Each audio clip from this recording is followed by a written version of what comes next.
Welcome to Feet Beat, stories about little feet, their music, and their friends. Today we're doing something a bit different. Jazz guitarist Reed Miller shows us how to play All That You Dream in the style of Paul Barrere. After the lesson, I'll be back to say a few words about Paul and Reed.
Today I will be breaking down the classic by Paul Barrere and Bill Payne, All That You Dream.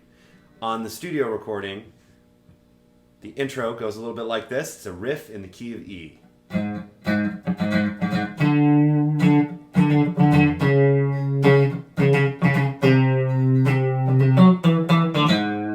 It's really nice, hangs out in the key of E, kind of E dominant sound.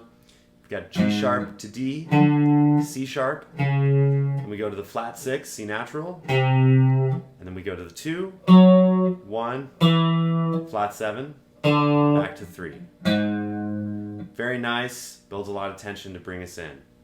Okay, as we enter the song in what we might call the chorus, start with a big E dominant sound. It's just an E7 chord, E, G sharp, B, and D. Paul brings that up to E7 over D. Then we go to a nice E7 sus sound over C sharp. This is a great sound in the key of E. Back to E dominant. At the end of the chorus, we get this great E suspension.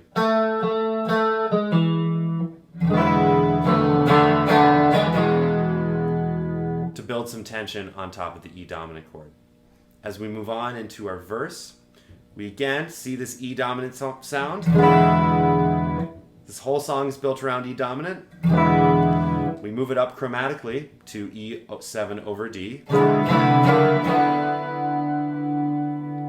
And here things change a little bit. We go to our 2 dominant chord with an 11. It's a really nice rub between the 3rd and the 4th of the chord.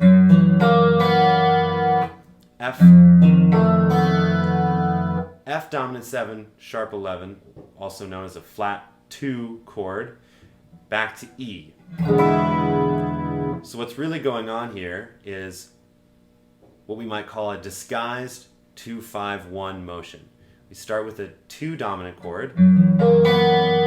Instead of going to B7, which does happen later in the song, Paul moves to an F dominant 7, sharp 11. This is sometimes called a tritone substitution. That's the sound of our tritone. So this F dominant 7 sharp 11 is a substitution for B to get us back to E. At the end of the verse, Paul moves up to the 4 chord, very common motion, to go from the 1 chord to the 4 chord. And just like we saw earlier in the verse, we're going to move chromatically to different notes in E dominant. So we take the same shape, we move it up to C dominant 7, then we move it up to E dominant 7, then we move it down to D dominant 7. These are all notes in an E dominant or mixolydian scale. You might have heard of mixolydian from the modes of E major. And all of these chords, sometimes this is called planing. Moving chords chromatically with the exact same voicing around. It's really common, it's really easy to do on the guitar, and it sounds great. To end the song, before we get back to our E dominant chord, we're again doing a 2-5-1 motion. Very common in jazz. It's kind of hip to see it in a rock song too. We're going to start with that F sharp dominant 7. This time we are going to go to a 5 chord, a traditional 5 chord in a 2-5-1, B dominant 7. With an added E on top just for fun. Back to E dominant again. Yeah, and that's the basic harmonic motion of All That You Dream. All from intro to chorus and verse. Okay, Feet fans, let's talk about how Paul and Lowell harmonize the intro vamp for a solo section on this song. So this is really the solo vamp outro and solo section of All That You Dream. We start with a G sharp minor 7 chord on the bottom 4 strings. Then we move to a D9 sharp 11 and an A major 7 over C sharp. Back to D9, no sharp 11 this time. Here's what that sounds like with a groove.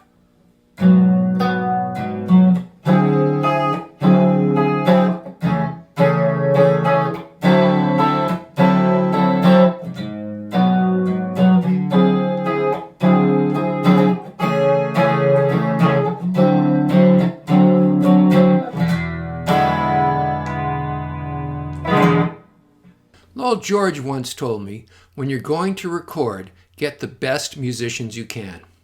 Reed is a professional jazz guitarist based out of New York City. He's also my son. He grew up listening to Little Feat.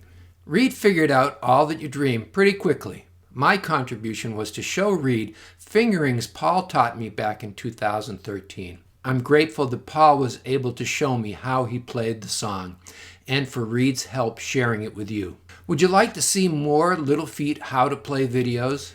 Well, if you like this video, please give it a thumbs up. If you want to know about our next video, please subscribe. Thanks for watching.